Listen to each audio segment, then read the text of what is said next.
There we go. Everybody knows it's the mic's on if you want to talk to Mahmood. Hi, Mahmood. Hey Ken, how are you? I'm Hey, good. good morning, Mahmood. Hello, good morning. Hi Dek, how are you? Good to see you. Good to see. Well, I don't see you, but good to talk to you. Here, we'll give you a quick preview. There you go. Oh, what an office. Where's that at? Only the best when I travel with this guy. I know, yeah. Out of town or California? We're down in Newport Beach. Oh, okay. Everyone, just would like to let you know that we are now on live also on Facebook. The program will be recorded and we will send out the link for the replay. And let's do a test. Is that James? Is that you? We cannot hear you. You want to test your microphone? Yeah, that is James. He's gonna change it, his name. Okay, great. Hey, Philip, can you hear me now? Yeah, we can hear you now. Okay, perfect. Good morning, Stacy. Please change your name too. Yeah, you see. Oh, okay. Let's see. Sorry, Zoom is not always my friend. Let me change that. Can you hear me? Yes, we can. Yes. Okay, great. Good morning, Stacy. Good morning. Right. And then, sorry, are we just passing the screen back and forth as we share different presentations? Yeah, that's what we talked about, right? I think so, yeah. Okay. So did we all, and sorry, I'm joining like right at the 11th hour, but did we all practice that already? Handoff, no, I don't think we necessarily did. No, I mean that we can share screens. Does everybody feel comfortable with the way that is? I'm gonna go ahead and we haven't started the conference, right? No, we have not. Okay, so I'm gonna just do that slideshow from the beginning. So can you all see my screen? Yes, we can see it. And you're seeing the actual presentation, not the notes page, correct? Yeah, presentation mode. You're right. Perfect. Okay, great. Does anybody else want to practice? I'll try it just real quick, just to make sure. Mhm. That's a good Let me just put it on there. Let me get back to where you guys are. And are you looking at a page that just says why embody carbon? Yes. Yep. We got it. Okay, works for me. Perfect. Let me I'm gonna do it. Oh, hold on. stop Where's the share button? Oh, okay, got it now. I'm gonna share it real quick also. Here we go. You should see the first page of my presentation as well. Do you see it? Yes. Okay, perfect. Johnny, did you want to try? Yes, please. I'll take control here.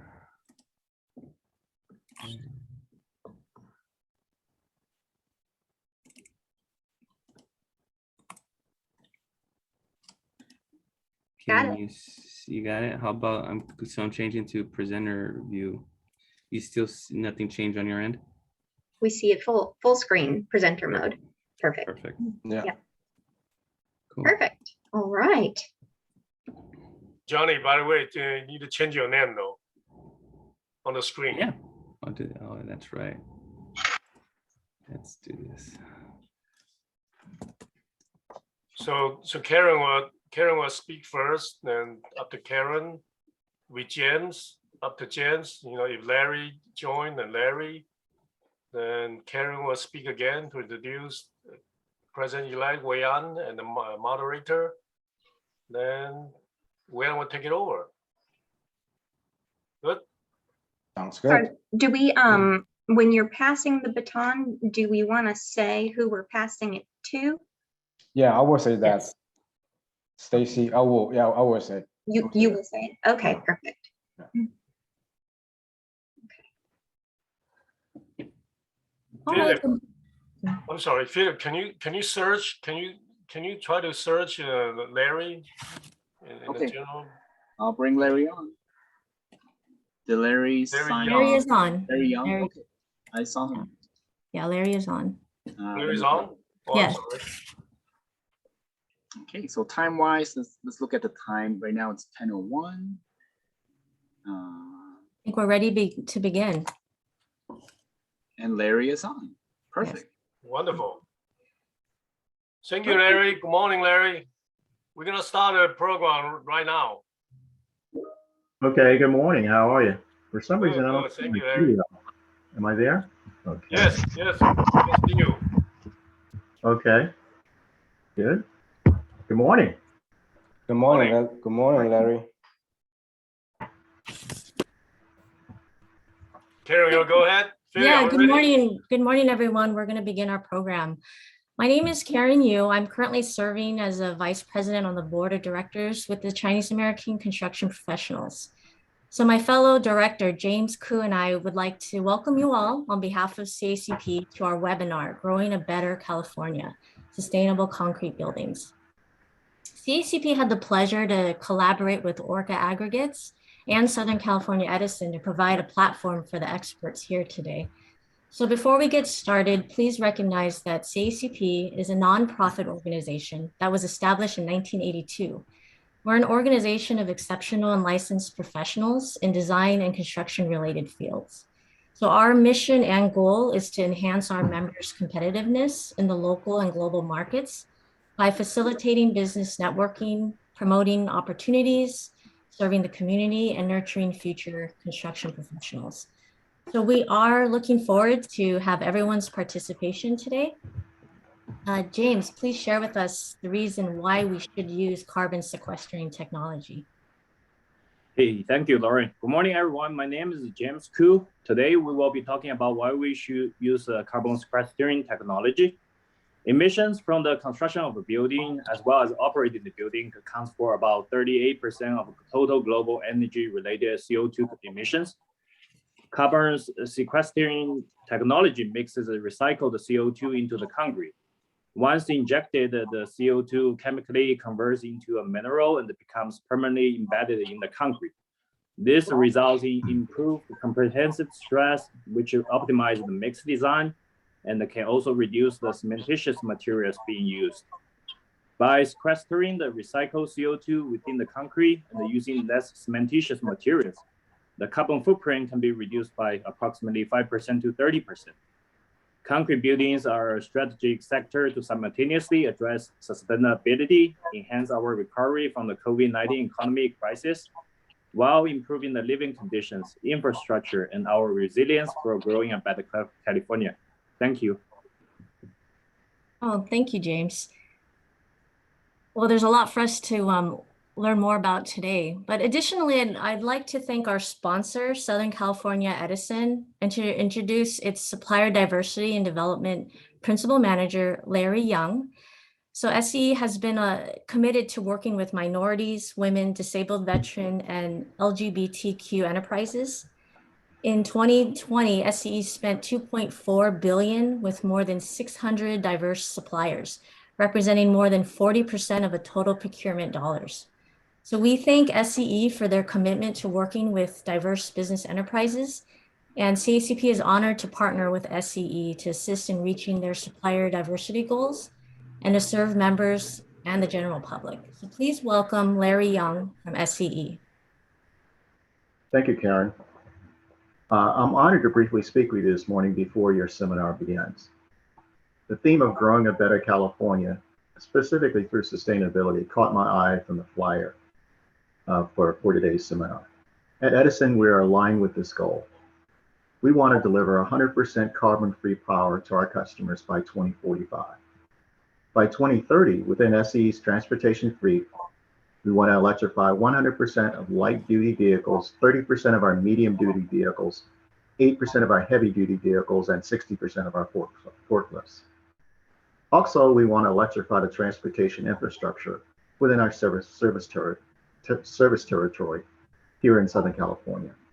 All of this is to reduce the emissions from our operations and to combat climate change. In order to achieve these goals, we realize that small and diverse firms are essential, and partnerships with community-based organizations such as CACP are invaluable to achieving a clean energy future.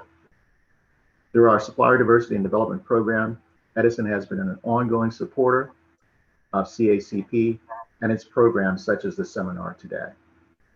In 2020, we invested over $1 million with advocacy partners like CACP to build technical skills and capacity in the diverse supplier community. As Karen mentioned, we had over $6.3 billion in goods and services, spend on goods and services in 2020. And diverse firms, we were close to 40%. Specifically with Asian Pacific American firms, we had $275 million in spend, which represented about 4.3% of our overall spend. These investments with diverse firms had the economic impact of $3.5 billion and sustained over 23,000 jobs in our communities. We're especially proud that 94% of our total economic impact was within the state of California. As I mentioned, I'm honored to speak to you this morning and to confirm SE's support of CACP. Thank you, CACP, for this opportunity for your work. Thank you, CACP, for this opportunity and for your work in the Chinese American construction community. I hope that you have a productive seminar and a productive day. Thank you. Thank you so much, Larry. Thank you. We're grateful to have you here today. Let's get into the meat of things. I wanted to introduce to you all our rising superstar, Wei-An Liu. He's actually president-elect for 2022 and 2023. So, Wei-An, ready to join?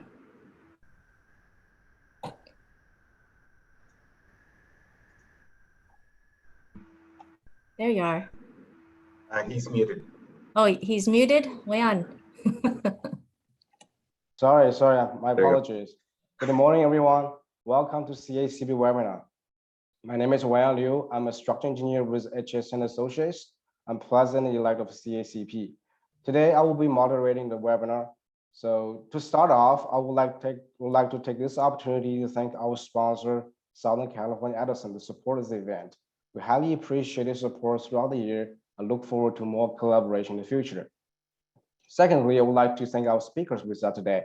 Thank you so much for your time and effort sharing the knowledge and experience about sustainability concrete. Lastly, I will thank everyone for attending. So before we begin, I just have a few housekeeping notes. Today's webinar is being recorded to be available for viewing afterwards. We have in total 4 technical sections in total. So we have 10-minute break after the second section, and then we have Q&A section towards the end. So if you have any questions, please feel free to type in the chat box. I will collect all of them and present to our speakers during our Q&A section. So let's just go ahead and get started.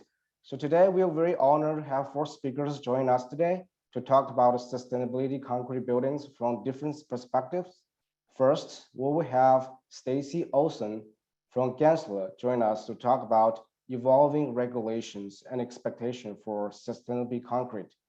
Stacy is a director of sustainability global resilience leader for the wellness practice area with the Gensler. Second of all, we'll have Ms. Juan Gonzalez with Central Concrete to talk about how to achieve a low carbon concrete. Juan is the manager of strategic development and sustainability with Central Concrete. Our third speaker will be Mr. Don Davis. Don is the president of MAKA Structural Engineer Company, and he will be talking about embodied carbon measurement and contributions. Mr. Davis will also share with us about his experience of 57-story high-rise sustainable concrete buildings at Seattle. Lastly, we invite Mr. Mahmoud Fagihi from Engelkerr Structural Engineers as our last speaker to talk about his project experience with sustainable concrete. He will talk about the second largest concrete building in the US, Conrack LAX. Mahmoud is currently a social principal with Engelkerr Structural Engineers. All right, let's move on to our first section. So today we are very happy to have Stacy Olson join us today as first speaker. Stacy Olson is Director of Sustainability, a Southwest Regional Design Resilience Leader, Gensler's global resilience leader for the wellness practice area. She brings a deep bench of specialized knowledge and strategic thinking with hands-on leadership and advocacy for the resilience and wellness within Gensler's diverse practice areas. Named in Building Design plus Construction magazines of 2019 class of 40 and 40 for her transformative leadership in the AC industry, she's also a LEED fellow, certified interior designer, and Eco District's Fitwel accredited professionals. Now, let's please welcome our first presenter, Stacy Olson. Stacy. Thank you so much for that kind introduction. I hope that you can see my screen now. Are you seeing the presentation? Perfect. All right. Well, and thank you all for joining us today. We're going to be hearing a lot about concrete, about materiality. There's going to be a dash of science and a whole lot of what we call measurable impact in what we design. And we're going to be looking at a series of real world project examples. But to frame that, before we get into that discussion, I'd like to start by sharing where the industry is today and really how we're seeing it change. We're at a point of inflection, really, with regard to environmental stewardship and social impact and economy. And with regard to concrete and the building materials that we're using, there's always this dichotomy between the carrot and the stick. Is the change in the industry coming from natural material evolution or advances in science and technology, or is it coming from new regulations? And really, we're at this trifecta where all of these things are coming together. We also have to think about what our sphere of influence is. So I represent the architect's perspective on this panel, and we work on a lot of projects. So at Gensler, every year we design about 1.5 billion square feet annually, and with that comes a lot of stuff. And with stuff, that means that we're looking at carbon and emissions. And when we design our buildings to reduce carbon emissions, we can make a really huge impact. But we don't know what our impact is if we're not first measuring it. So when we think about our sphere of influence, we want to understand how many CO2, how much CO2 we're saving annually. And it's not just about what we're doing, but it's what the collective we are doing, what we're all doing together in order to reduce CO2 emissions. So many, it's not just about, again, like I said, designers and architects, but also what the clients want, right? And so when we look at the world's Fortune 500 companies, many of them have most recently accelerated their formal commitments to what measurable climate targets they want to achieve. And they include things like carbon neutrality and using renewable energy, and also what they're calling science-based targets. So that's using a science-based foundation to measure their impact. And it's not just the big guys, although they have a very large impact. It's really across the board. So we're seeing clients of all sizes and scales, and they're beginning to look and understand and want to know what their impact is. So what can they do? What is their role in climate change? How do they demonstrate a proof of immeasurable impact to their stakeholders or to their staff or to their clients or their customers? And this relates to what we're seeing in the industry, what's known as ESG. So ESG has evolved through the financial sector. And what it is this framework where they have shown and proven that you can maintain a reduced financial risk when corporations include concepts of environmental, social, and corporate governance in their business model planning. And these are just a few examples of what those types of things are, but it is a very long list. And so what's happened is that ESG has grown exponentially. Some of that's due to social pressure, some of it's due to climate change and responding climate change goals that we looked at already. Some of it is the issuance of sustainability-linked loans. Those are essentially companies are able to source lower interest rates when they're borrowing money from the banks, when they're demonstrating a commitment to ESG. And so the total value of assets that is currently managed as an ESG loan ESG commitment has increased from $2 trillion to $17 trillion in the past 10 years. And some folks are estimating that it will increase to $60 trillion. So this is all of the funds that are the publicly traded assets in the world that relates to a corporation, right? And so what they're saying now is that from a corporate perspective, this is possibly the most important thing in the coming decades. And so when we think about this rapid influx of ESG, it's a little bit of a wild, wild west. All these corporations are starting to, I want an ESG, I want to have ESG. And so how do we make sure that there's an apples to apples comparison in what companies are reporting? And actually caught the ear of the president, right? So with this rapid growth in ESG, Biden set out to analyze the current state of affairs.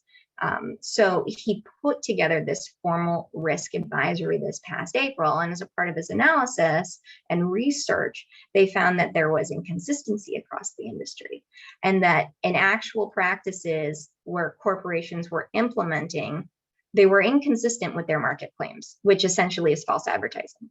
And then he reiterated that the government actually has a policy for how a company should report their environmental impact.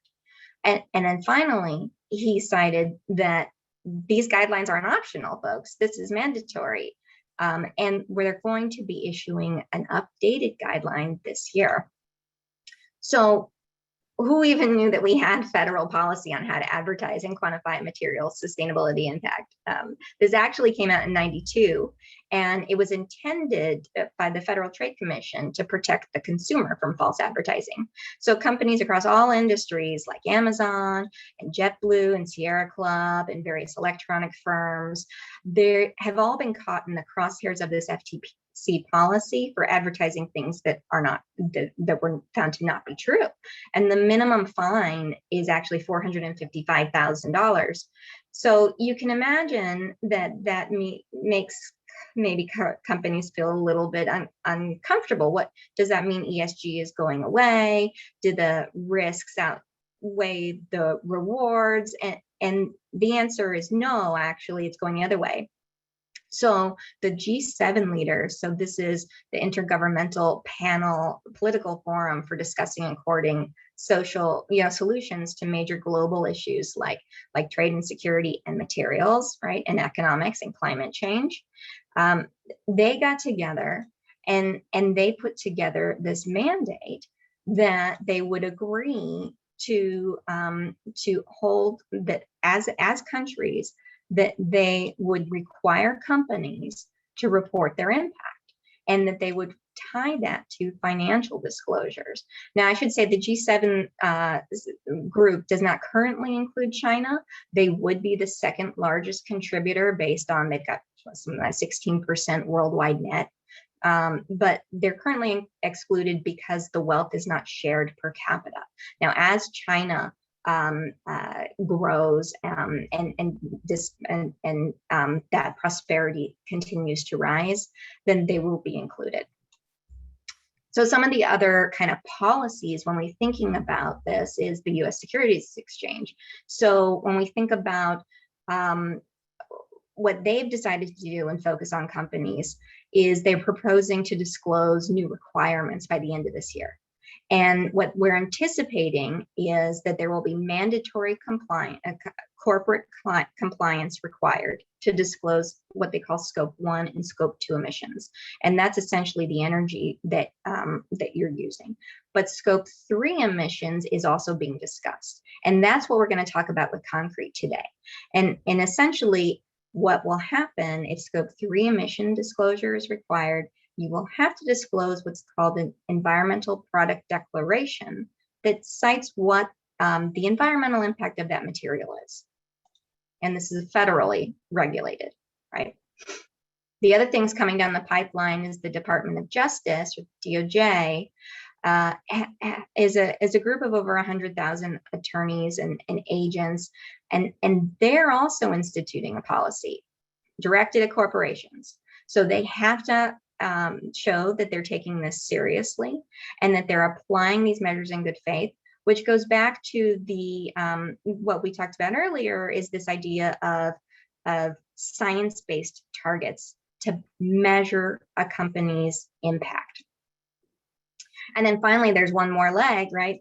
When we think about this executive, there's been an executive order on climate and financial related risk. And Biden outlines this, this new process and this new committee. And it's called the Financial Stability Oversight Council, which is the FSOC. And they're working with the Securities Exchange Commission. And all of this to say, all of these political groups are being formulated at the federal level to essentially mandate that we use science-based targets to develop climate impact reporting. And that as construction and design professionals, what we need to take away from that is that we need to be able to read what these documents are. We need to help our clients understand them. We need to be able to make informed choices when we're looking at material selection. And we ultimately need to quantify the impacts of our designs. So how do we do that? So I'm just going to go through a few quick examples because the rest of the group has a lot more to share. I'm just teeing up the conversation, but what we can do is we can build less. We can start with minimizing the amount of materials that we're sourcing. Now, when we are building, what we want to do is we want to use smart specifications to inform those design strategies. So in this example, what we did was our concrete mix design, we used the ORC aggregate. And just because of that design decision, we saved 18% of the CO2 emissions associated with the project and a 30% reduction in carbon emissions overall. And then the third thing we can do is really design for the future. So in this project, what we designed, the Shanghai Tower, second largest building in the world, we designed it for 100-year lifespan. So typically industry, 50 years is good. What we wanted to do is make sure that this building was a foundation of success for the community in longevity. We also used 55% reduction of construction waste, and 68% of the materials were sourced locally. But all that's to say we're designing for longevity and the future impact within the community.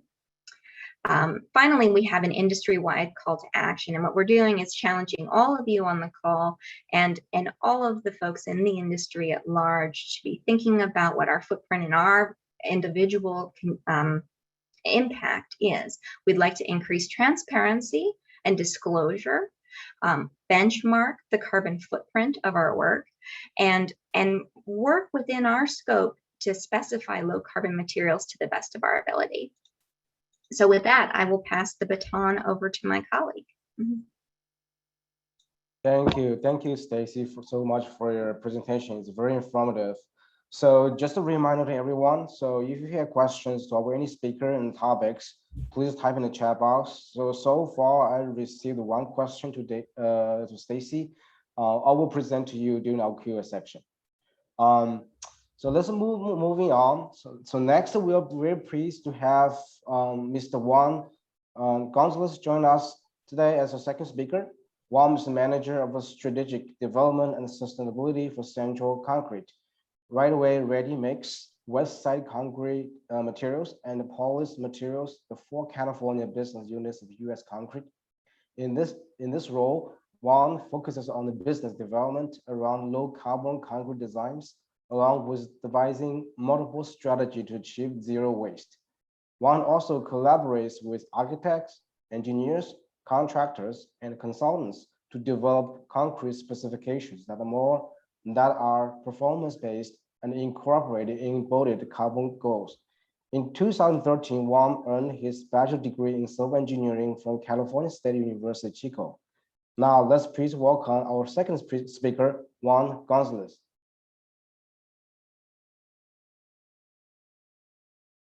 There we go. Thank you. Thank you very much for that introduction and the opportunity to present at this year's 2021 CACP's conference. So our agenda for this morning, I'll briefly go into introducing environmental product declarations and how it's used in as a measuring tool to identify environmental impacts. I'll speak on a few low carbon concrete strategies through limestone cement, high quality aggregates, and also implementations through collaboration. So to first introduce how we measure environmental impacts is through EPDs. EPDs is short for environmental product declarations.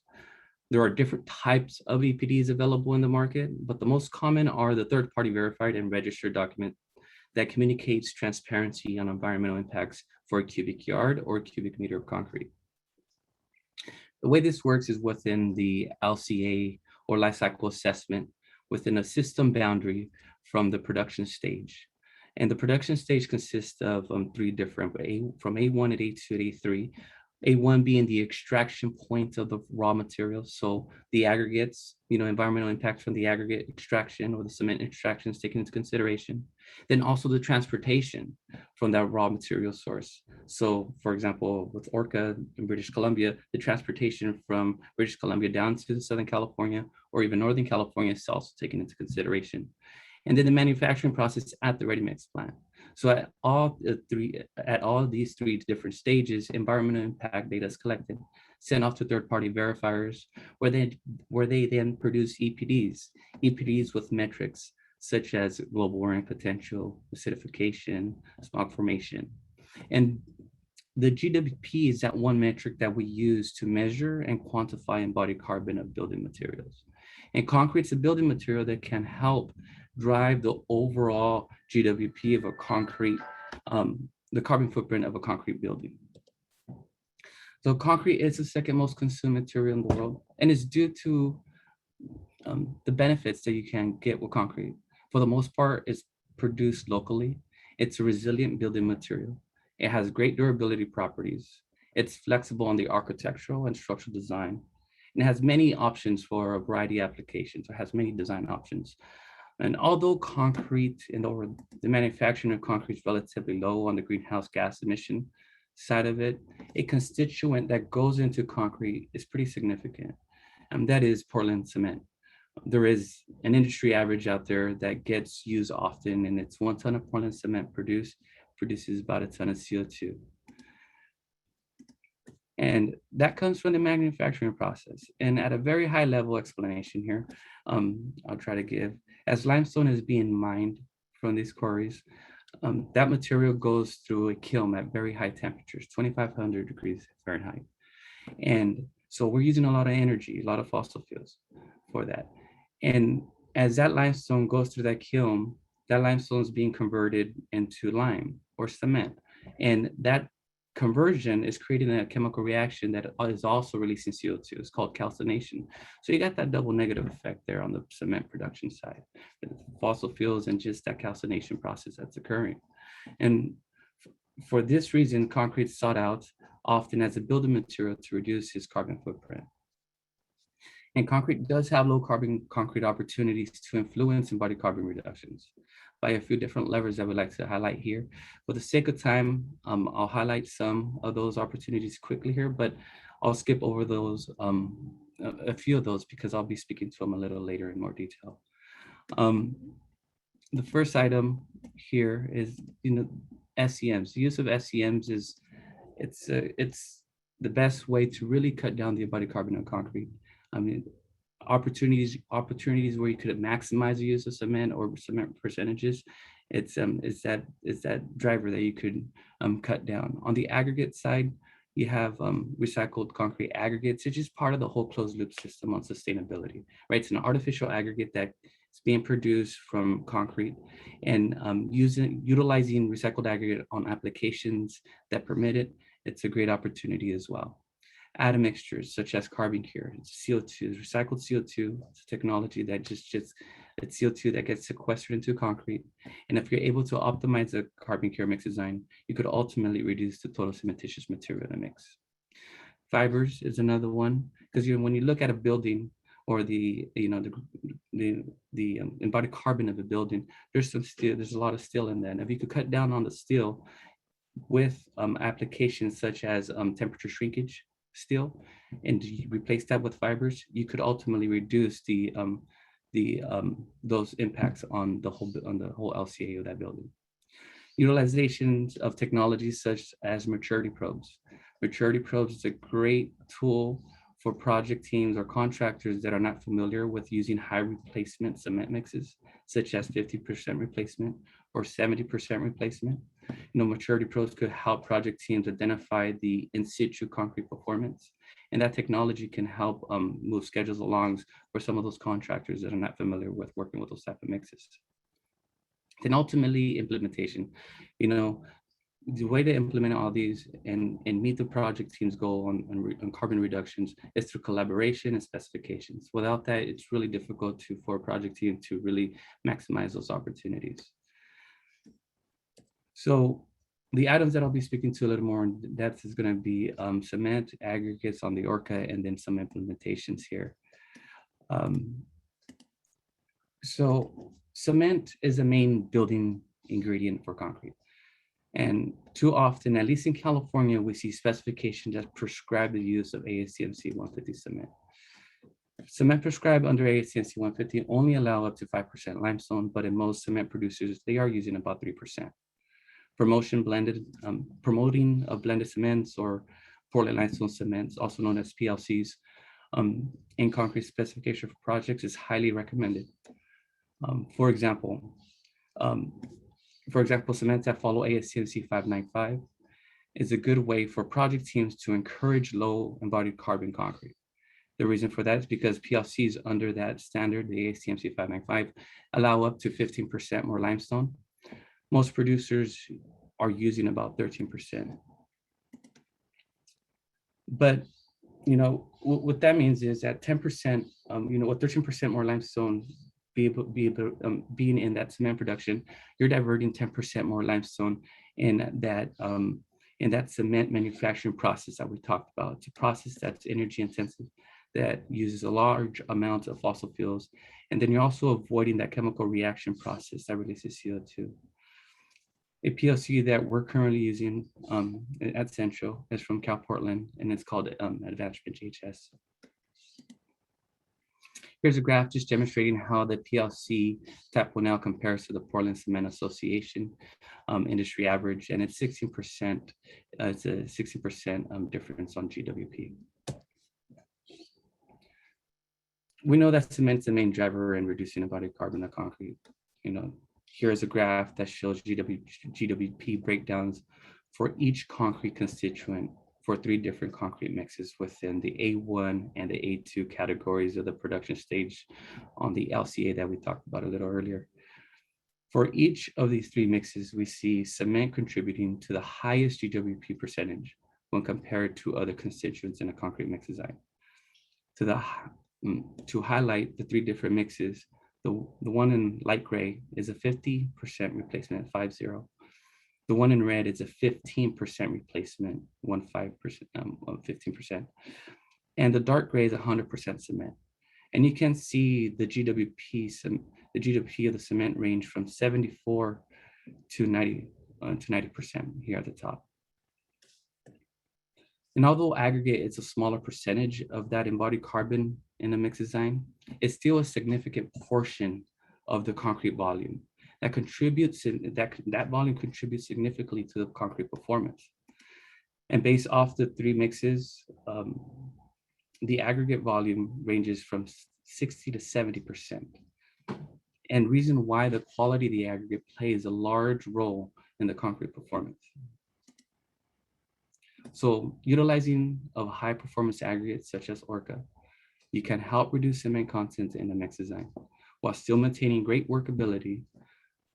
You have your high early and later age strengths requirements, and as well as reducing shrinkage and creating stiffer concrete for higher MOE and less creep. Here are some test data to show how utilization of high quality aggregates can help with the embodied carbon reduction. The mix design in red is an Orca concrete mix with 600 pounds of cement. And the one in light gray is a local aggregate mix that has 650 pounds of cement. The graph on the left here, you see on the left is just comparing the modulus of elasticity of both of the mixes. And you can see how Orca mix with less cement has a higher MOE at 48%. Here on the top right, we have a compressive strength at 56 days, and you can see how the Orca has a 6% increase compared to the local aggregate mix design. And the graph below here on the right It's just demonstrating how the Orca mix design compressive strength outperforms the local mix at all of the ages. And looking at that at a PSI per pound of cement efficiency of the high quality aggregate ranges from 11 to 22%. This last graph is just showing the GWP reductions at 8% for the high quality aggregate. This is all this is just, just really demonstrating through test data that the quality of the aggregate can help drive low carbon concrete. And to truly maximize and implement some of these topics that I just shared here, it's through collaboration with the ready-mix producers, project design teams, and project teams. These collaborations can go a long way. It can provide performance exceptions and have a focus on schedule requirements through optimized concrete mix designs. It can help develop performance-based specifications for concrete through removal of specification barriers and concrete design constraints that normally ready-mix producers do see.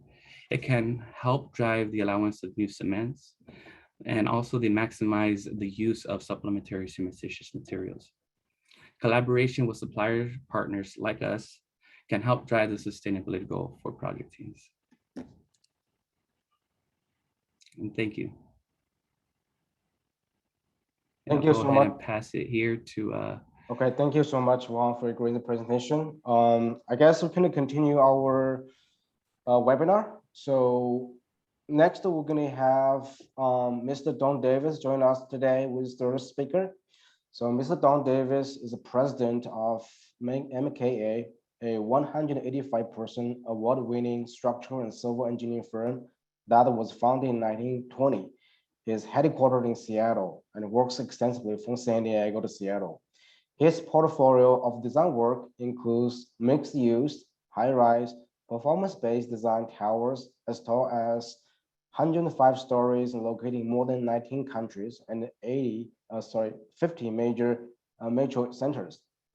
An industry champion for the promotion of urban density, sustainable design, and low carbon construction, Don is a founding member of the MKA Foundation, the Carbon Leadership Forum, and the Building Transparency.org, and a member of the leadership team that created Embodied Carbon in Construction Calculator, EC3, a free open access database and tool that helps identify building materials containing lower embodied carbon. Don serves as advisory board at the Council of Tall Buildings and Urban Habitat, as well as the executive board at the International Association for the Life Cycle Civil Engineering. Named as senior fellow by Design for Futures Council in 2020, Don frequently lectures on biomimicry and resilience in structural design, and he also co-authored multiple articles centered on reducing embodied carbon within the building environment. He also mentored MKA's sustainability technical specialist team. So now let's welcome our third speaker, Don Davis.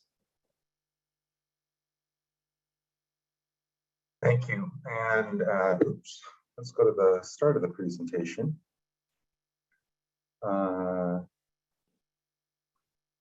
Sorry for that, just a second. The show, let me get back to the start.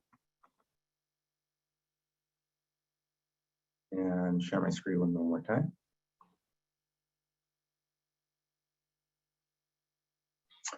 There we go.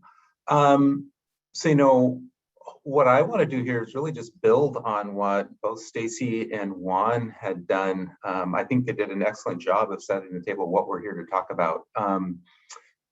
So I'm a structural engineer, and I'm going to talk about a building case study. But first, why are we even paying attention to embodied carbon in the first place? I think Stacy did a good job of setting the table on what I think is a really important topic of people are paying attention, but you can't manage what you don't measure. And if embodied carbon is something that we're going to make a difference on, we're going to act on in the buildings, we really need to start with measuring and knowing where we are. I also like what Juan just showed a little bit ago of helping sensitize where in the concrete mix to pay attention to time and because where differences are made. And in fact, I want to do the same. but talk about it at a building scale.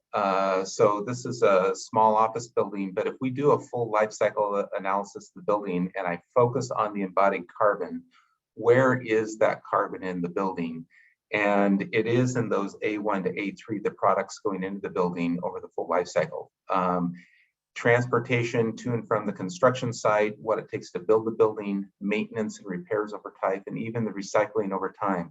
They all have impacts, but what we use to consume materials to make that building initially is without question is the biggest hit on making a new building. And so it's the place to focus first. And so taking that even a step further, if we look into those materials, in this particular project, it has some wood floors. So it's got concrete, it has steel, and it has wood. Concrete is the biggest part of that initial A1 to A3 of products. It's why we're spending so much time talking about concrete first. If we're going to make a difference, we need to act on concrete. We need to get concrete right. And staying with that adage of you can't manage what you don't measure. So I want to walk us through a design process and how we can start to use this data. How can we use EPDs in a decision-making process to get to lower carbon? And it really starts with, as designers, we need to know our quantities better. We need to be able to predict and estimate early what the quantities are going to be. We need to track it over time. The math is actually really quite simple. At the end of the day, you're taking a material quantity estimate times those EPDs to get you a carbon footprint. When you start to make it really complicated and all the different variables on embodied carbon, just come back to the simple math. It really isn't that complicated. Hard part's in the details. It's getting the quantities right. It's knowing the carbon footprint of those materials. So the devil's in the details, but keep this math simple and make assumptions, focus on the biggest topic issues first when we're going to try to measure the carbon footprint of what we're doing.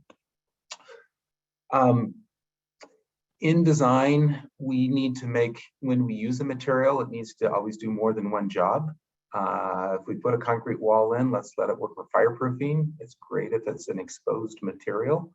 So we get double and triple uses of materials.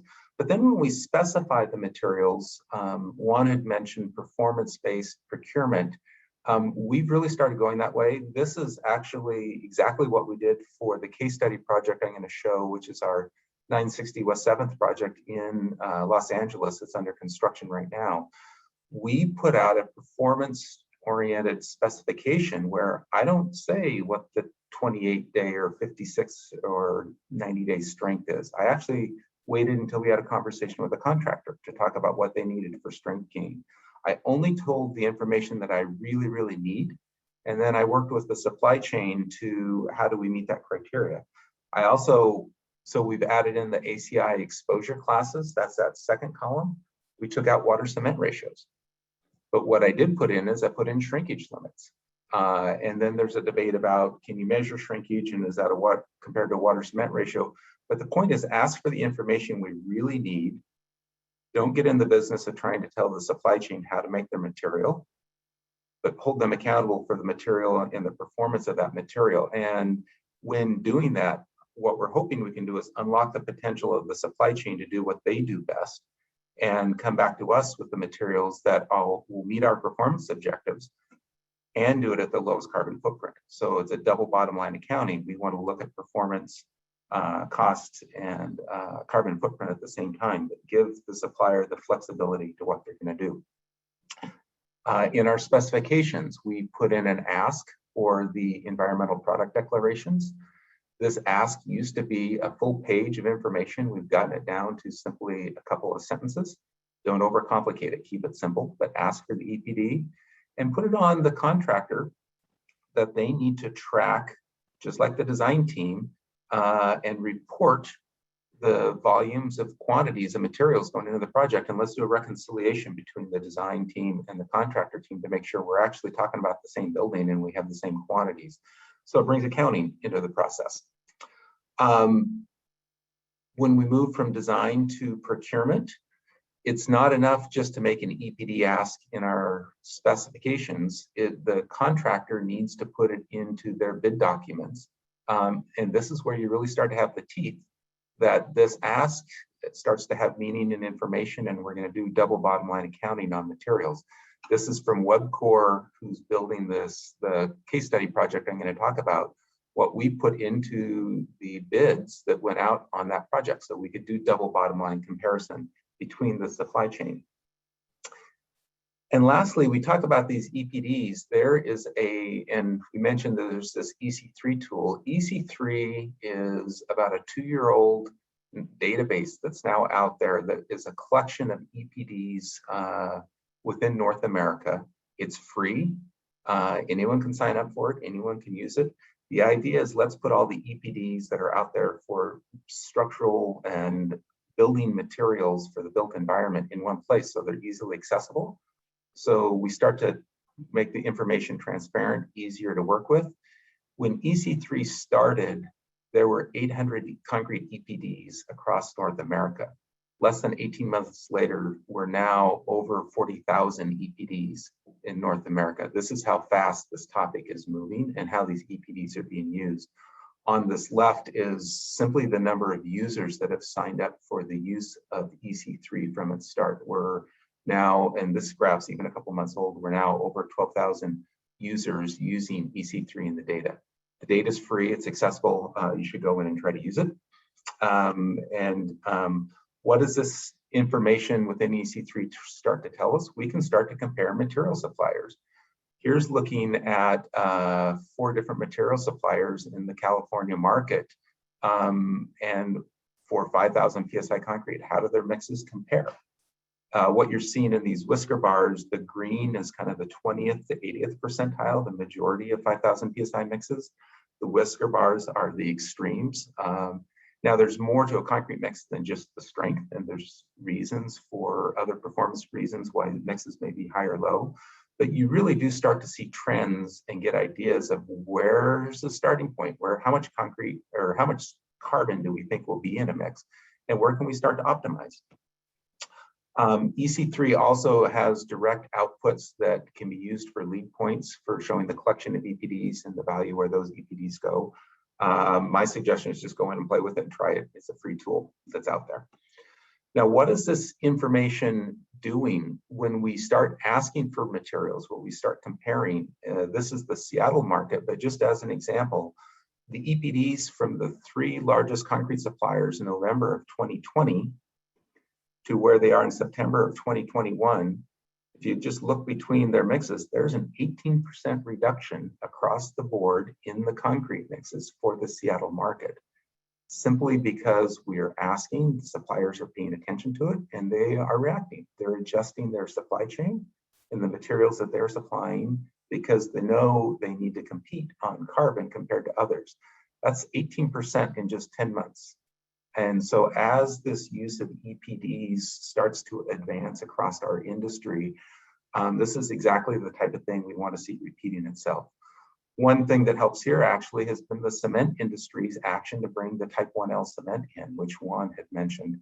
And many of the Seattle suppliers are starting to use the Type 1L cement too, so that it's bringing a lot of their mixes down. So the case study project I had mentioned, this is the 960 West 7th project. When we challenged the industry to, we're going to look at carbon footprint and cost, we ended up working with National Concrete, who got the project. And one of their things was, let's look at quality control of what's going through the batch plant. Let's look at the aggregate supply. And one of the values of, there's been this conversation about Orca aggregates and bringing in the imported aggregates. That's expensive rock. It's more expensive than the local rock, but it's very high quality, it's very consistent. And what it allows the suppliers to do, like National, is reduce their standard of deviation. They can tighten up how much cement they have to put in the mix to get the same strength material because it's a consistent supply. Now it's expensive rock, but you know what? That rock is cheaper than cement. And so what happened on this project, we switched to Orca aggregate for all of the ready mix on the project. We retooled all the mixes. We came up with a significant carbon savings on the project, and it was all achieved at no cost addition to the owner. And so this is part of that value of the performance-oriented specifications. Instead of us telling the supplier what the SCM limit was going to be, we let them come to us with a strategy they wanted to use to get to a lower carbon concrete. One other low carbon concrete idea that we did use on the project, there's a big mat, 15-foot thick mat in the bottom of this building. And so there was a significant issue with pouring the concrete for that mat in the middle of the summer in August. And how do we deal with the hot weather concrete? We looked at and were seriously considering putting chill pipes in the mat, which would have been an over $1 million expense and a great carbon impact on the project, not just for the refrigerant lines and material, but just for the refrigerant cooling systems themselves and the gases that come with that. But what we also did was a very critical look at the entire supply chain of materials and how else could we lower the temperature of the concrete when we placed it, to try to get away from that really expensive cooling system. What we ended up doing was a certain amount, we did a bunch of prior testing of understanding just how sensitive the mixes were going to be to temperature. We came up with a strategy to use a limited amount of ice, and we looked at all steps of the supply chain. What made the biggest difference though, is we let Mother Nature help us out. And instead of storing the aggregate, the rock supply at the batch plant, which was inland in a very hot location, more in the desert, we kept the aggregate stored at the Long Beach, where it was first being barged down the coast, kept it under cover. We reduced the temperature of the rock by 20% and had the rock delivered just in time from the coast to the batch plant, put into the mix. The collection of those, we didn't have to do the hot weather concreting of the chill pipes in the slab. That we saved over $1 million on the project and a significant carbon footprint. Punchline at the end of the day, without cost adds and in fact cost savings on the project, we had around a 24 to 27% reduction from the first mixes used on the project to what actually we ended the project with at no cost addition to the project. Those are the win-win scenarios we want to find. Those are the type of stories you want to be able to tell on your projects. And I think that's where we can go by paying more attention to carbon. And with that, let me turn it back over, Wei-An, to you and to our next speaker. Thank you so much, Don. Thank you so much for a great presentation and sharing the knowledge with us. It's very informative. So just another reminder to everybody, if you have any questions of our speakers and topics, please go ahead, type in the chat box. So far, I received some of the questions. I will summarize during our Q&A section. Now, let's move on to our next the presentation. Let's welcome our last speaker, Mr. Mahmoud Fagehi. Mahmoud Fagehi is an associate principal for Ingersoll Structural Engineers.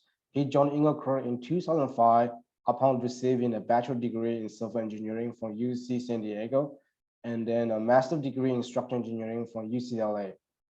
Mr. Fagehi's professional interest and expertise is in the area of the design of concrete structures that span a diverse range of projects, including regional malls, mixed use, and institutional facilities.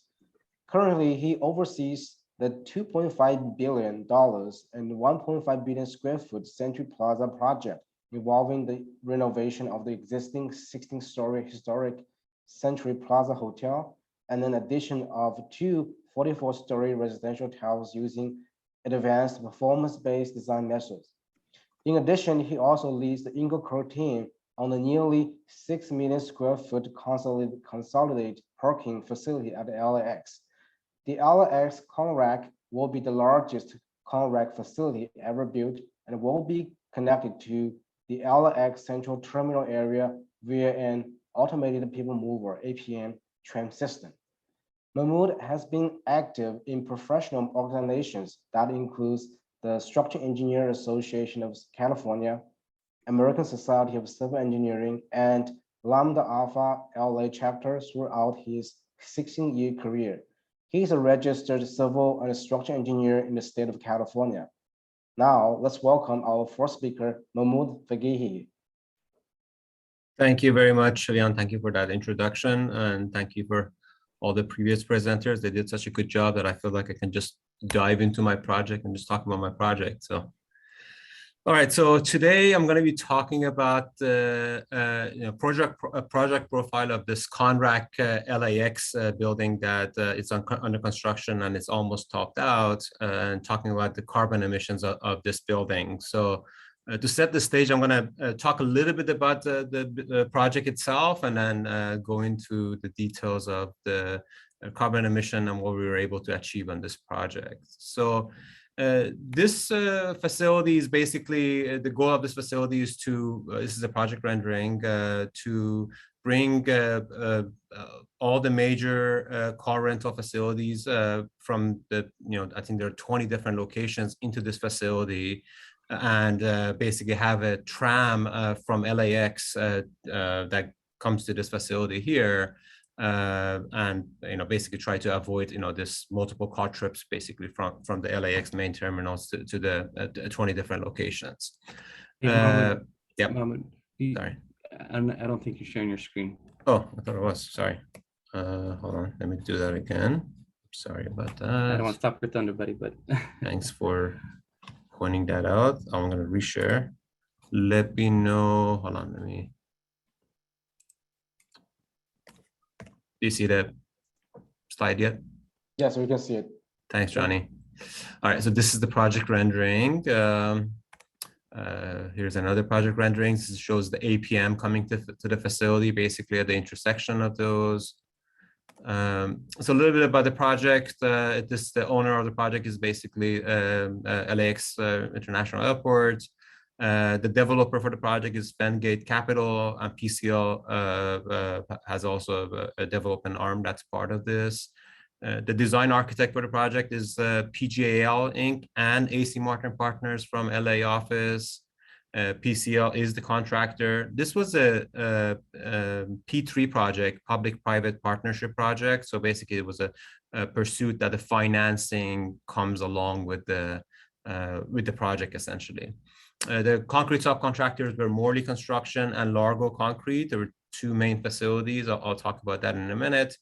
Engelkirk was the structural engineer for the project. MEP was Cisco Hennessy, and the users are finally going to be the car rental companies. Here's a little BIM model of the project. So as we said earlier, it's about 6 million, over 6 million square feet. So these are the two main buildings. The one on the left is what they call the ready return facility, which is basically where they would, renters would come into this facility to pick up and drop off the cars, as well as some idle storage for car companies to store cars essentially in this facility for peak times. And then the smaller structure in the back is the servicing center, basically what they call a quick turnaround, where they're basically, you take the car in, they wash the car, they pump gas, they repair cars, and then they bring it back in line to be picked up by the renters. Here is a project photo aerial view of the project. This is probably from a couple of months ago. The structure is completely topped out.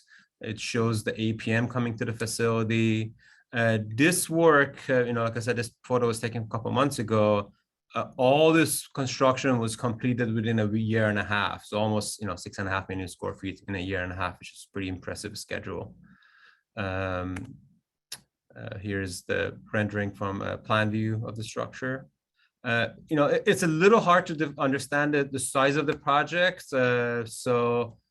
Just some general numbers that we're going to talk about. Total volume of concrete, 265,000 cubic yards of concrete.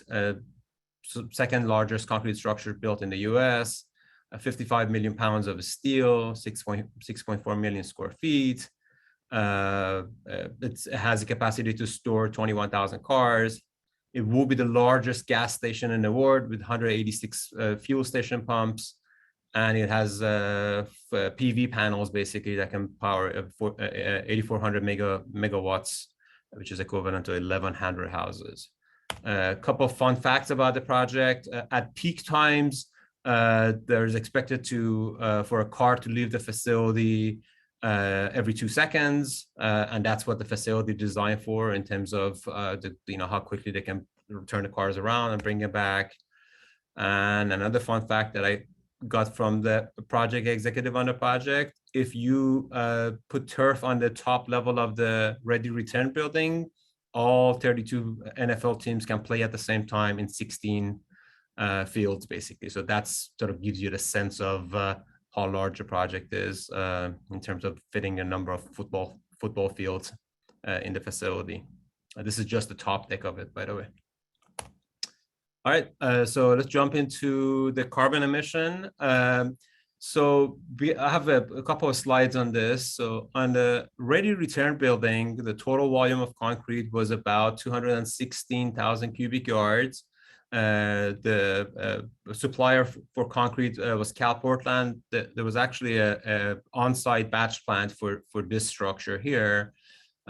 So basically, Johnny Gonzalez and Ken Sears helped me put some of these numbers together and slides together, and ran the calcs for us on the carbon emission. So based on the volume of concrete and type of concrete that was used with the different strength values and considering the project specifications, the NRMCA, which stands for a National Ready Mix Concrete Association for the Pacific Southwest, the benchmark for it for the type of concrete that was used, the expected carbon emission was coming out at about 101 million equivalent kilograms of CO2. And basically, with the type of concrete that we were using, and we'll talk about that a little bit later, we were able to reduce reduce the carbon emission by about 27%, or in this case, about 27 million kilograms of CO2, and 27 million kilograms of CO2 equivalent. This was on the ready return building. On the QTA building, which was on the backside, Associate was the concrete supplier. There was no on-site batch plant for this facility. About 36,000 cubic yard of concrete for this facility, and basically similarly for the NRMCA benchmark for Pacific Southwest, expected number for that was about 16.6 million kilograms, and we were able to reduce the carbon emission by 31%, basically to 11.3 million kilograms.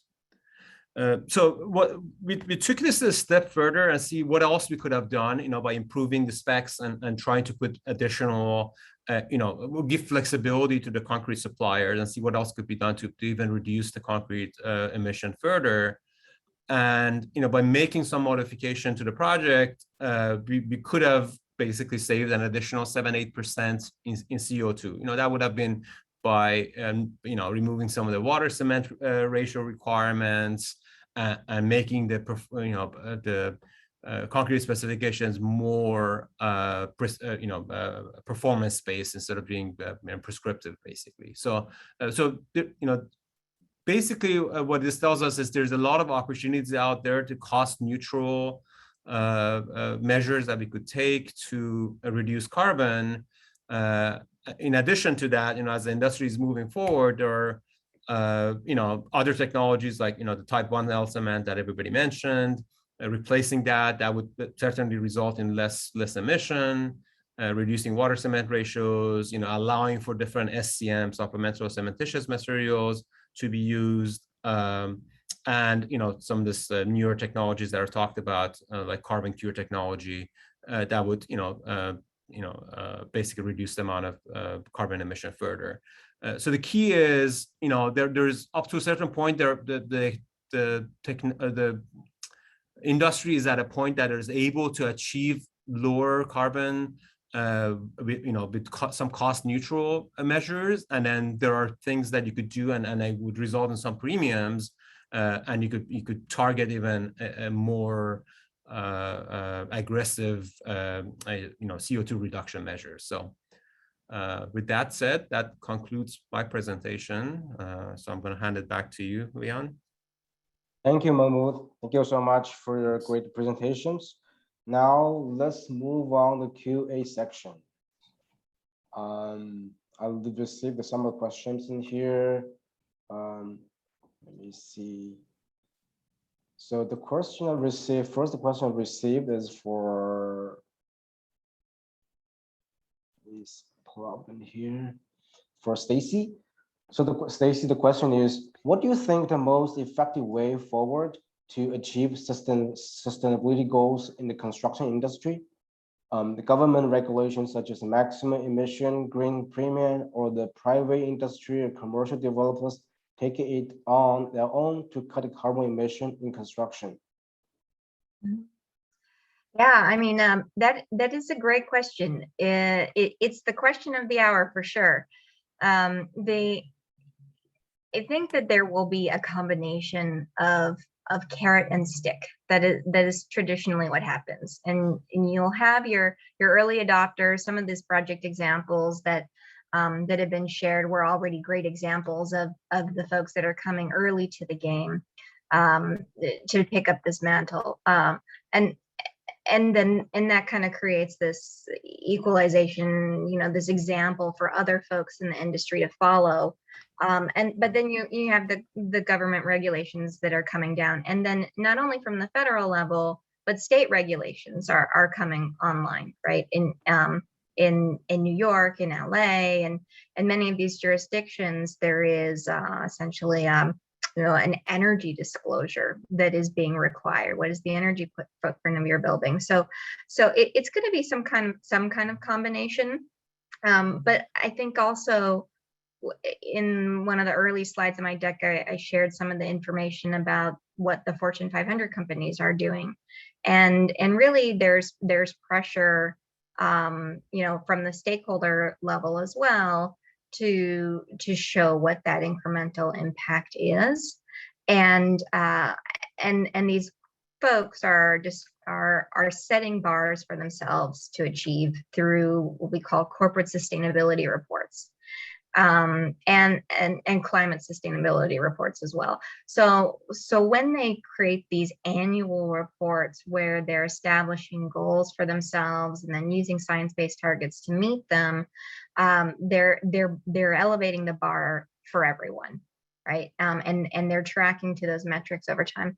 I'm not sure if I answered the question specifically, but it is going to be this culmination of factors where the pressure is coming from outside and from within side. And that's really how we'll be able to see the industry move, because there's not a one size fits all, right? The small mom and pop company that wants to have an impact is going to be doing something different than like a Google or a Facebook or a Microsoft, because their resources are different. But together we'll get there. We'll all get there together. Great. Thanks, Stacy. Okay. Second question here I received is for Juan Gonzalez. Does having a concrete batch plant on construction site have a significant impact on reducing CO2 emission compared to shipped concrete from stationary batch plants? Yeah, anytime, it depends on how far the original batch plants are compared to the project, right? But having a batch plant on site can help with that loop time, especially on the fuel usage of each of those trucks. One thing, and talking about documentation and EPDs, right? It's hard to establish EPDs for a batch plant that don't have any energy consumption use within a year worth of data.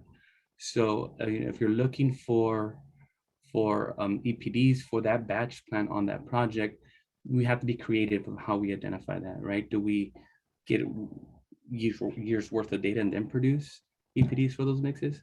But that's just something to keep in mind if we want to use batch plants on site. But yes, to answer the question, it will help with on the sustainability side.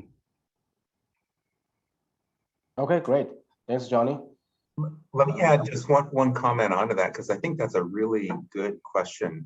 We recently had a project in the DC area where the on-site batch plant allowed us to do about a 10% reduction in cement in the mixes.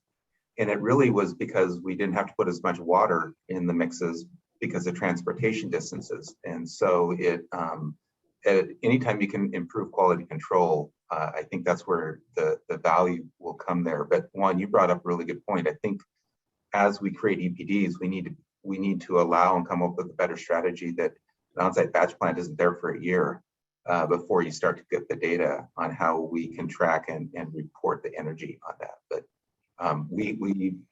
I was surprised to see how much an on-site batch plant could really help if it's able to manage the quality control and reduce risk. And Makes let the sense. business get guided. Yeah. Yeah. One comment I wanted to add also, I had this experience with Conrac myself. Originally I thought on-site batch plant means there's that many trucks that are involved, but I was surprised that I had to use 55 trucks when they were building Conrac with the on-site plants and just running them back and forth. So yeah, I'm sure it cut the distances and everything by quite a bit, but there was still the truck and transportation involved. So. Great, great. Thanks, everyone. Okay, let's move on to the questions. The next question I have here is for Stacy. When do you suggest supply chain vendors be brought into the conversational project to the most productive help drive low carbon emission building ideas? Yeah, that's a great question. And I know Don's going to have some comments on that too. But when we talk about concrete, specifically, we'll focus on that one for a minute. The earlier, the better, right?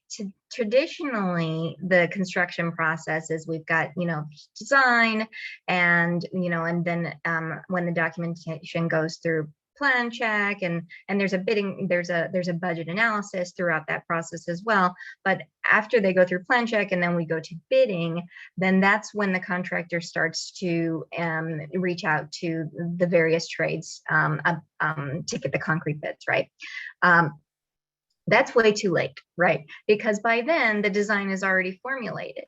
And what we want to do is bring them early in the process so that it's this informative data-driven design as well. And then also so that we can spur some growth and education in the marketplace. So for example, we're working on a project, very large project, and we worked with Don on developing these performance-based specifications. And we reached out to the industry very early to let them know in advance, hey, when we send this out to bid, we're going to be expecting EPDs in our mixed designs. And we want to start establishing what our baseline is, and then use those bids the EPDs and the bids so that we can have this informative process. And then as it came out, some of the folks in the industry did not have EPDs, right? And so there was this back and forth conversation. So but because we did that early, we were able to start that education. They had time to investigate, would they be able to generate EPDs for their product line? Could they even bid on the project? And that really helped them to be more successfully viable for the project, and also for future projects. So it got them thinking about what the industry is now asking for. For other materials, aside from concrete, it's similar. Anytime you want to have an impact, you don't want to keep that a secret, right? You want to reach out to your vendors as if they're partners, and let them know, like, these are our high performance goals for the project, and how can you partner with us so that we can benchmark to these goals that we have. Don, did you want to add anything to that? Boy, no, I think you hit it pretty well. Oh, okay. No, I think that was really good.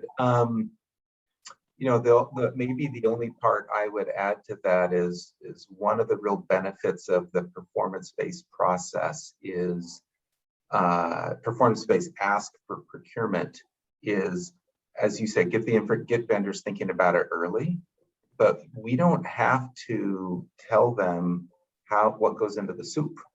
We say we can tell the concrete ready mix suppliers, I can tell one, you're the expert on making concrete.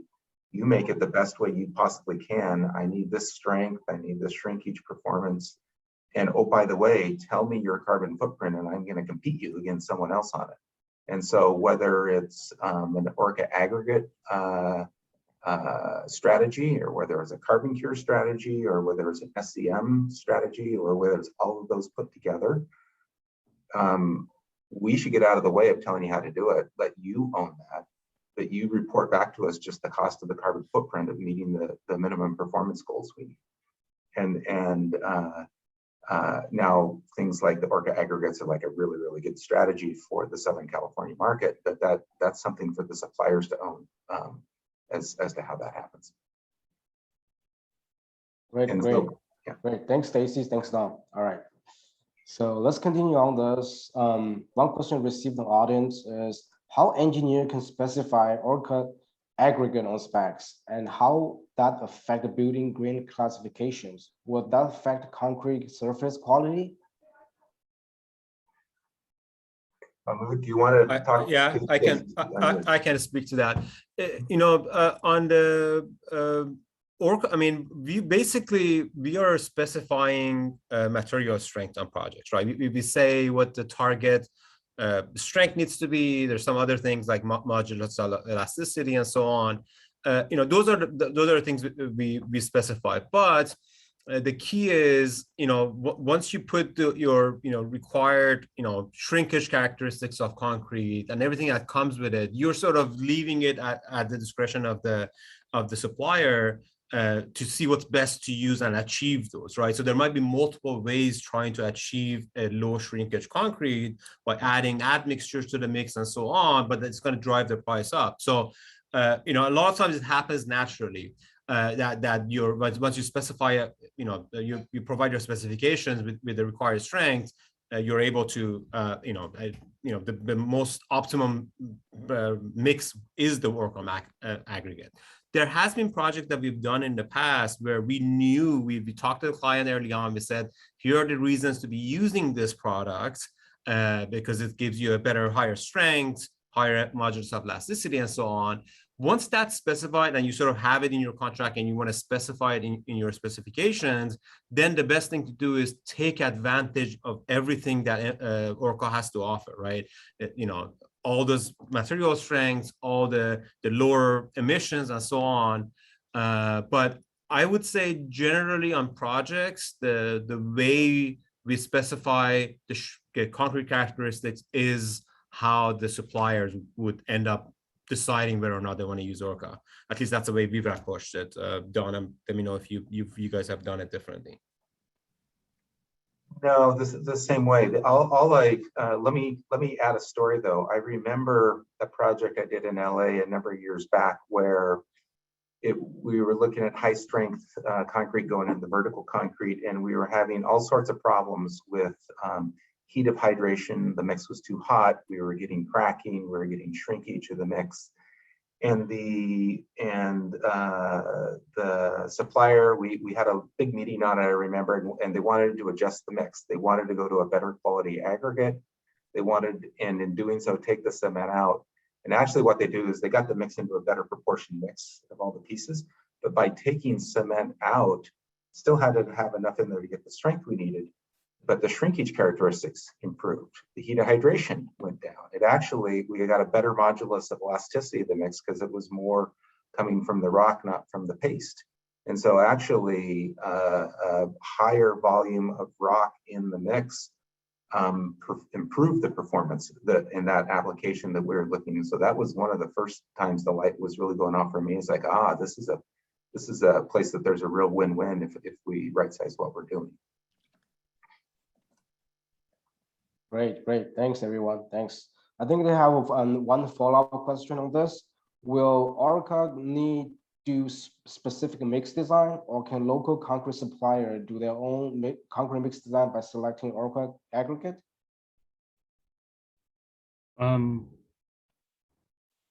Orca aggregate's a material that's available for any ready-mix producer. I think I'm not sure if I'm interpreting the question correctly, but it's an aggregate that it's available for the concrete side, for asphalt. It's a building, it's a raw material source that could be used for concrete.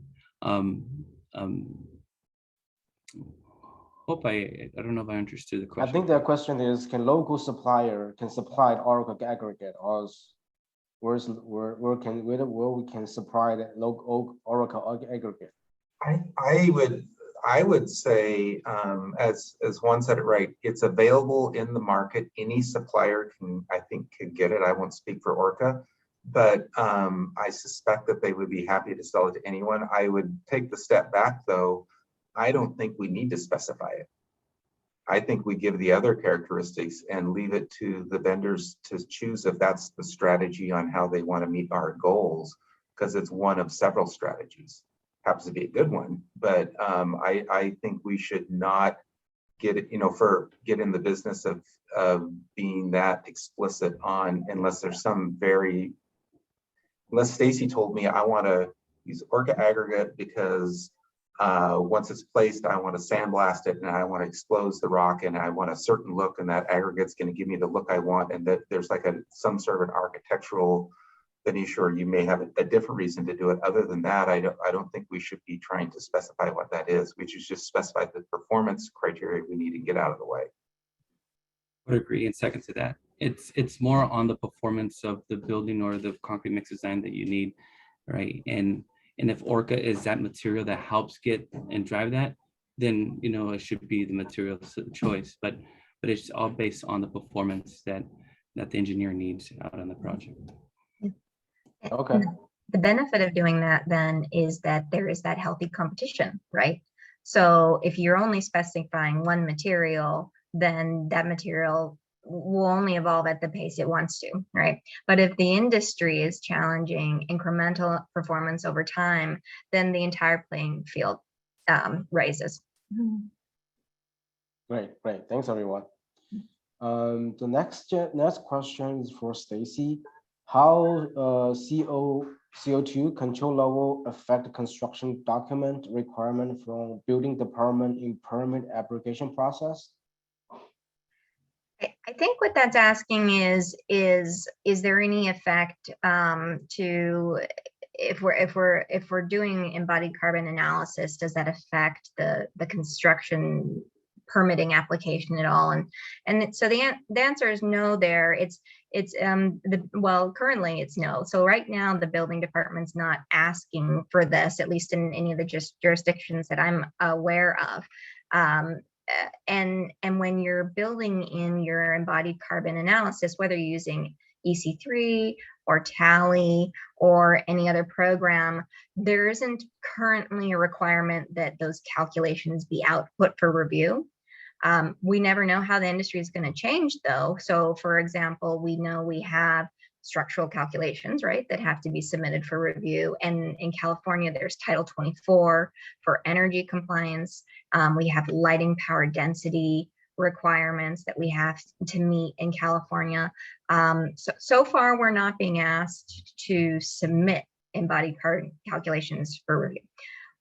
Again, it could change, and it's looking like it might, especially with the things coming down from the federal government, from the Securities Exchange Commission and the DOJ. But we'll probably find out more in November. So in November, there's COP26, which is the Committee of the Parties. And so this is this annual meeting that, where all of the countries are getting together to talk about what are we going to do about climate change and how can we agree to move this forward in the right direction. And following that, we expect to hear some more revisions to specific policies for how we're going to track that. Great, thanks, Stacy. Okay, I would encourage everybody to continue typing the question in the Q&A section. All right, we'll continue on our section. So we have one audience from Ethiopia, and his question is, how can to measure the embodied carbon on my local condition? Let me speak to that only because I've done a lot of international work and I've spent a lot of time on this topic in not Ethiopia, but India. Which doesn't have EPDs available in the market, and you're not going to do that. You won't get as accurate of a calculation, but I thought Juan had a couple of really excellent slides there that showed where's the carbon footprint typically, like if you're talking concrete, where's the carbon footprint in the concrete? And it really comes down to cement. And so if you can't measure the carbon footprint directly and get it reported because all your suppliers can give you EPDs, be knowledgeable of where the carbon content is the highest, and then look for strategies of how to optimize on that particular material. And so one of the strategies we looked at in India, because we weren't able to measure the carbon footprint, I used national average data for cement to help calculate a carbon footprint. But what it really amounted to was look at the amount of cement in the mix and figure out what we can do to optimize the cement. If it's a steel building, look at your supply chain and where the steel is coming from. So it takes more homework, and it may be harder to estimate exactly what the carbon footprint is, but the real big buckets of, if you know where to go look, you can figure out where to optimize. And then even like we did on our LA project, measure against yourself. You may not be able to get an absolute carbon footprint and know what your building is, but if you know where your project started and where your project ended, where you measure against yourself, you can talk about a % reduction. I like that. That's exactly why I tried to present that information that way. I like the way Mahmoud did the same thing. Show that, hey, I'm 20% reduction. And if you're measuring 20% against yourself of where you started, maybe in a schematic design or the first concrete mixes or the steel, that's a very defendable number because the baseline stays the same. Yeah, and then think about how you're going to improve even beyond that, right? You know, what other measures you could have taken. So you take the lessons learned and roll it into the next project. Yeah, absolutely. Makes sense. Great response. Something else that you might want to consider is, I mean, we're looking at this conversation through a very, developed nation lens and bias, and some of the old but good, tried and true building materials, thinking about rammed earth and straw bale construction. If those have a place in your community where they're being used, those have a much smaller and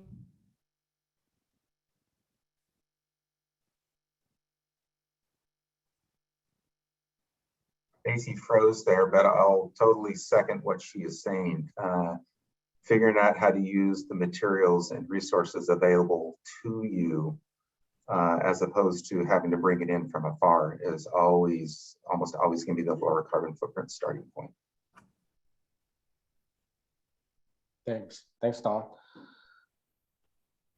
Okay, I will continue to the questions. The question I received here is, do you see testing laboratories and inspection agencies getting more involved to ensure this specs requirements are met?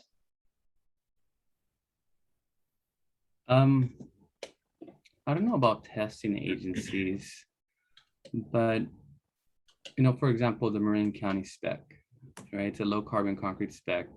We've been seeing used more often outside of just at Marin County. It's a specification low carbon code that started in Marin County, and it's been slowly going out to different counties and different locations.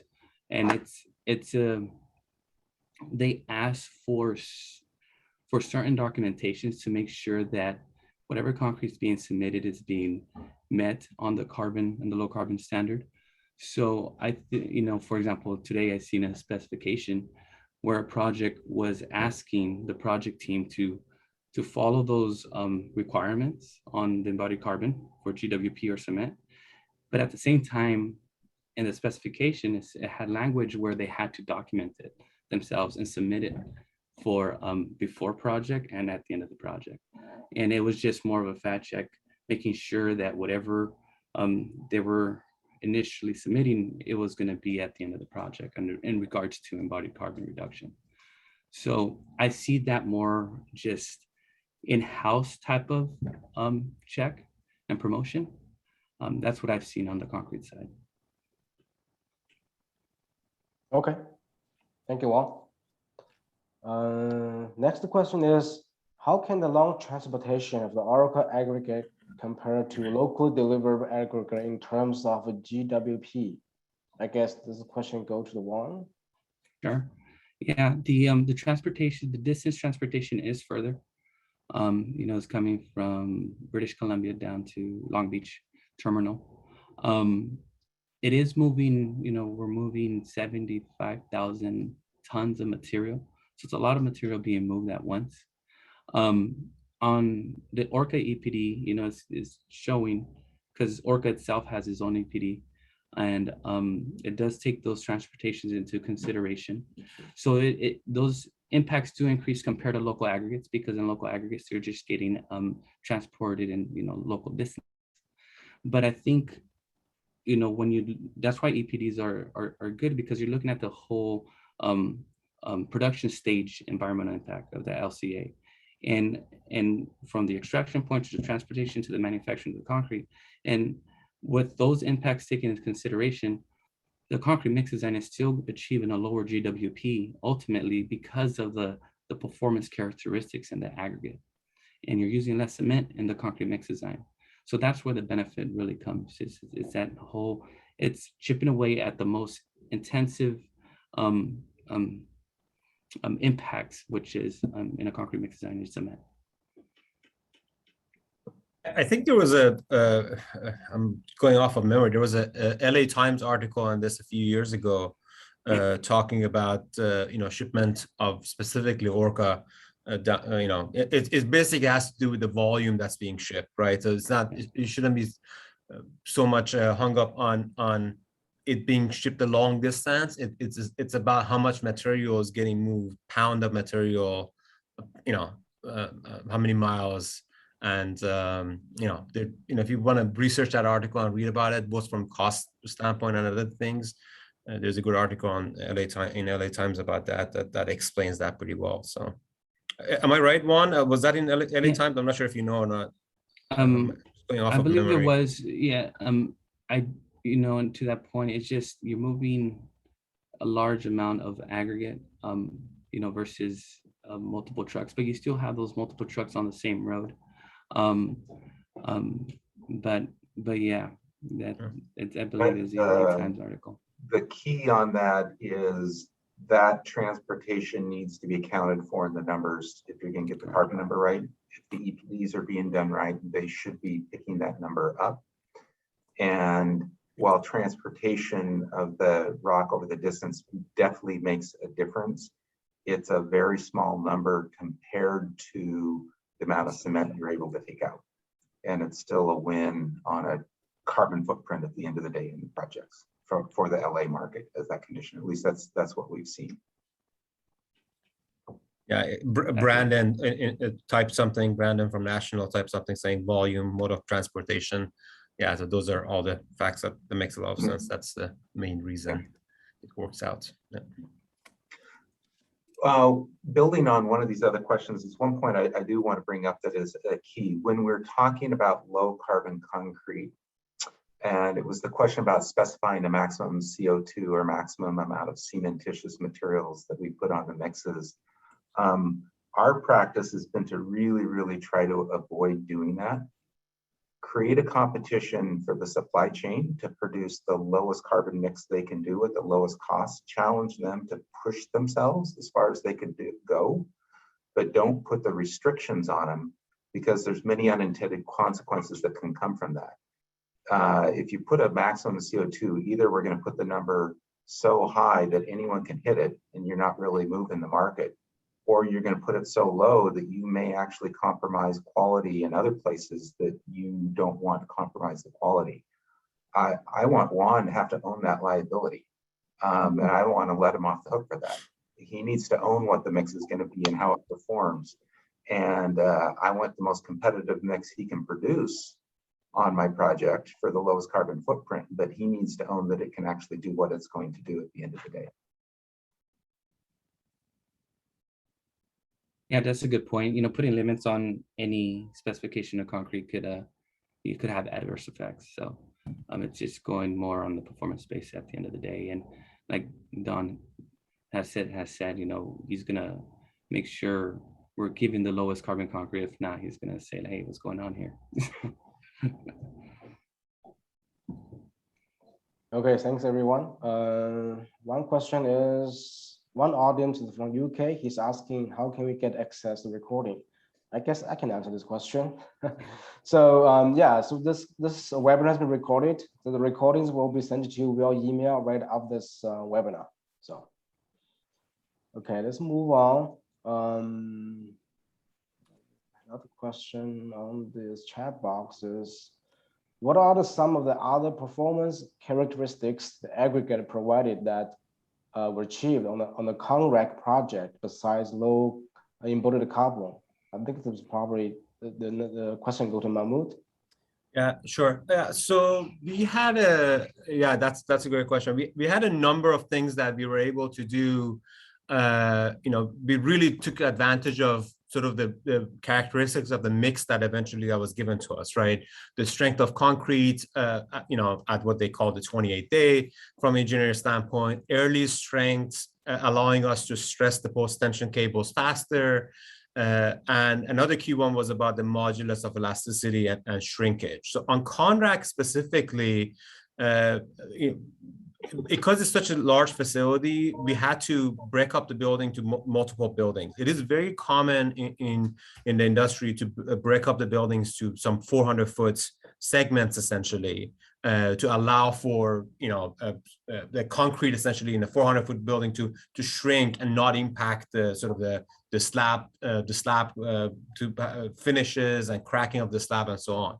One of the things that we did was we got aggressive with our shrinkage numbers, and we were able to justify to build the structures that are in excess of about 650 feet in width without introducing expansion joints. So that allowed us to basically have less separate buildings and take advantage of the material. That was one aspect of it. The other aspect of it was, again, this is on a different project. We were able to use, for example, in this specific project that we did in Century City, we were able to use the actual modulus of elasticity for the material. It's just one of the characteristics of the material, and we were able to justify providing smaller thicknesses for the slabs in lieu of using sort of a conventional or quote prescriptive modulus of elasticity.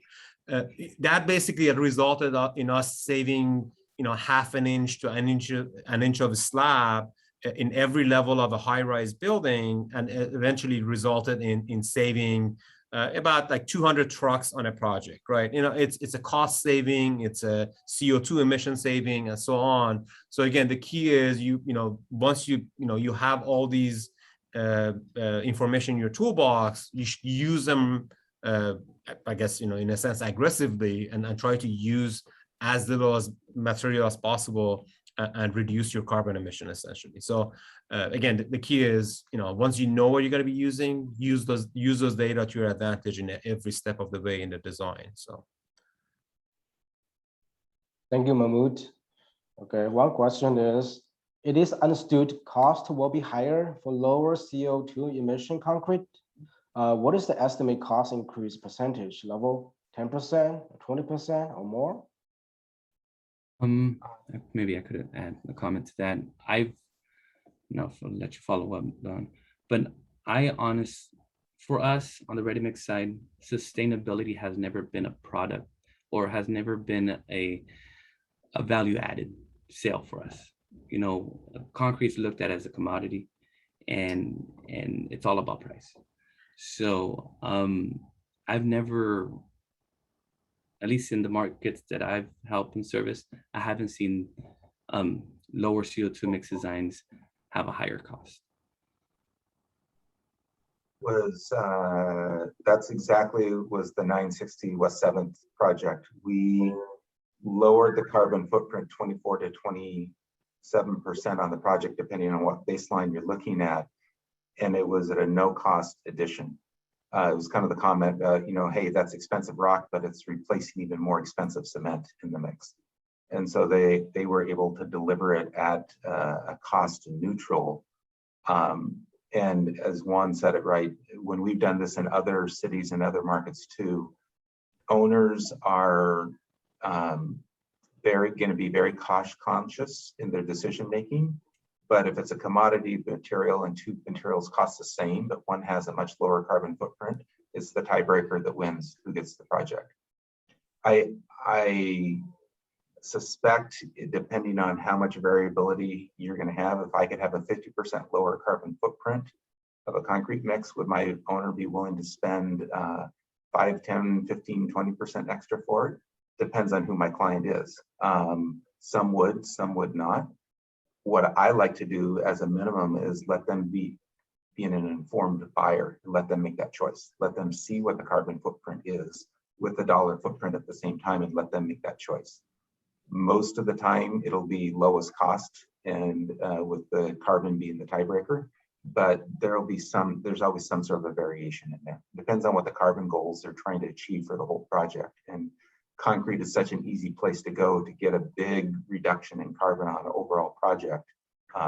It can be a difference. I'd like to add something to that also. So, I mean, I guess another way to answer that's up to a certain amount of reduction, there are solutions in the market that you're able to achieve them at a cost neutral. But if you get very aggressive with those targets, then yeah, there could be solutions that come in that will be costly. So really, the key is, does the client have the appetite to reduce aggressively beyond these normal numbers? We have a project right now with Gensler we're working on a high-rise buildings, and we're trying to have that discussion up front to see what the client is willing to absorb on that. But eventually, I think, it comes down to, government regulations and so on, and what Bill Gates was talking about in his book about green premiums and so on. Until it's mandated, it would be very and far few in between clients that are willing to spend a lot of money and increase their project cost, right? Not everybody's going to do it voluntarily, and not everybody, has not all of our clients are these Fortune 500 companies that are committed to this climate change. So there has to be a combination, like Stacy said, that some government has to step in at some point and put some regular, some sort of premium on carbon emission, I guess, right? Yeah. And Mahmoud, go ahead, Stacy. No, go ahead, Johnny. And just to add on Mahmoud's point, there is a limit on the whole sustainability side where it costs me. It just inherently is going to cost more because you need to accelerate the set time of the concrete because you're using so much cement replacement, or you need a technology like a maturity probe to make sure that you're achieving the high early strengths that you want for a project, especially with high replacement mixes. So there are costs that could, there is that limit where costs may increase because you may have to add some type of chemical or some type of technology to help move that project along. It's a good point. Yeah, and I think what I wanted to add was that I think that the early advocacy and the transparency of what your goals are for the project and embracing that integrated process with all of the trades is so important to understand if you expect that there could be a cost differential. One example that we worked on recently was where some folks in the market had EPDs and some folks didn't. And so when there are folks in the market who aren't prepared to disclose, the cost of an EPD is not very much. It's something like $800, $1,200, and you can use that EPD for 5 years, right? So the cost of an EPD is not expensive, but when you're sourcing concrete between two different suppliers and the ones with the EPDs might be priced higher for other reasons, not related to the sustainability per se, but because of the way their corporate structure is, then there could be a perceived cost implication by going with that supplier.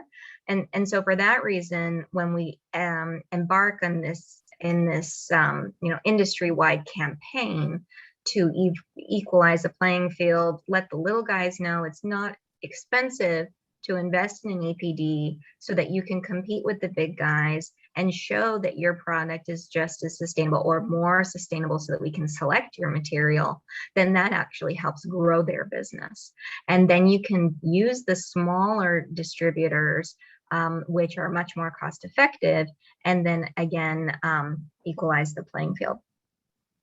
One comment for that, baked into the EC3 tool when we're doing embodied carbon evaluations is something called burden of the doubt. If you don't have an EPD, we don't preclude you from being able to bid on a project, and EC3 gives us a way to evaluate your mix to others. But what you should realize is if you don't have an EPD giving a number, we're going to make conservative assumptions for you, and your material will be, we can apply a carbon number to your mix, but it'll probably be less competitive to someone who actually has an EPD, and there's less uncertainty in the numbers. And so it's kind of the burden of the doubt of like, you're not precluded from bidding, but if you don't have it, your numbers are just going to be worse that get applied in a one-for-one comparison of the two. And the better and there's also the better the quality of the data in the EPD, the lower the uncertainty of it is, the better the value your EPD can be just from the quality of the disclosure that goes into it. Great. Thanks, everyone. This is a great discussion and presentation. So I guess we've passed 11:45. I think I got all the questions. If you guys have more questions, please feel free to reach out to us. We'll pass along to our speakers. So, all right. So thank you everyone for attending. I would like to, first of all, thank our 4 speakers with us today. And thank you so much for time and effort with this the webinar. I really appreciate your sharing your knowledge and experience with us. And also would like to thank our sponsor, SCE, to support today's event. CACP is a nonprofit organization founded in 1982. We are an organization of exceptional licensed professional in design and construction related fields. Our goal is to enhance our members' competitiveness in the local and the global markets by facilitating professional and business networking, serving the community, nurturing future construction professionals. So if you are interested in joining us, you can log into our website, www.cacpla.org, and then fill out the membership form and send back to us. So once again, we'll thank everyone to join us, thank our sponsor SCE, and then thank our 4 distinguished speakers for your time and effort to share the knowledge, and thanks everyone for attending. Thank you so much. Yeah, thank you so much, and enjoy the rest of the day. I'll see you guys next time. Likewise. Bye. Thank you. Bye. Bye.